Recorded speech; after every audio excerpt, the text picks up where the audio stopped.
اعوذ باللہ من الشیطان الرجیم بسم اللہ الرحمن الرحیم۔ السلام علیکم ورحمۃ اللہ وبرکاتہ۔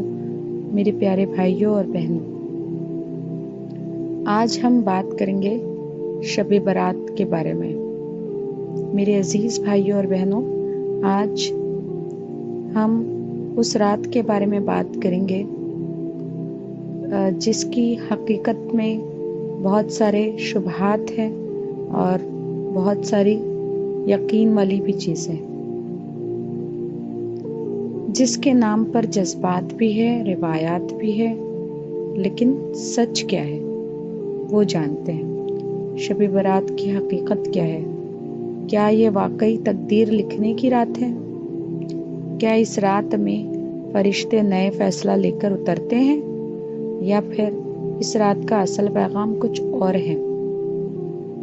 آئیے جذبات سے نہیں، قرآن اور صحیح احادیث کی روشنی میں سمجھتے ہیں۔ قرآن کیا کہتا ہے اس بارے میں؟ لوگ اکثر سورہ دخان کی آیت پیش کرتے ہیں۔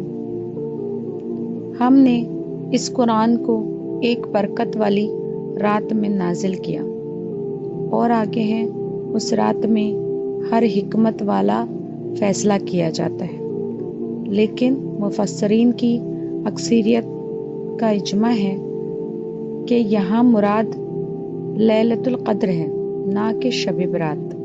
تو پھر شب برات کی بنیاد کہاں سے آتی ہے؟ رسول اللہ صلی اللہ علیہ وسلم نے فرمایا، اللہ تعالی نصف شعبان کی رات اپنی مخلوق پر نظر رحمت فرماتا ہے اور مشرک اور کینہ رکھنے والے کے سوا سب کو بخش دیتا ہے۔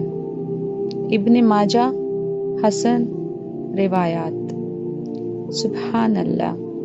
سوچئے، رب کریم خود دیکھ رہا ہے اور فرماتا ہے، میں سب کو معاف کرنے کو تیار ہوں، مگر 2 لوگ رہ جاتے ہیں، مشرک اور دل میں کینہ رکھنے والے۔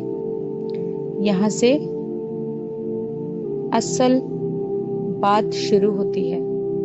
ہم نماز پڑھ لیتے ہیں، نفل بھی پڑھ لیتے ہیں، تسبیح بھی کر لیتے ہیں، لیکن دل میں بہن سے شکایت، بھائی سے نفرت، رشتہ دار سے دوری، ساس سے دشمنی، پڑوسی سے حسد، اور پھر ہم کہتے ہیں یا اللہ مجھے معاف کر دے۔ جب تک ہم اللہ کی مخلوق کو معاف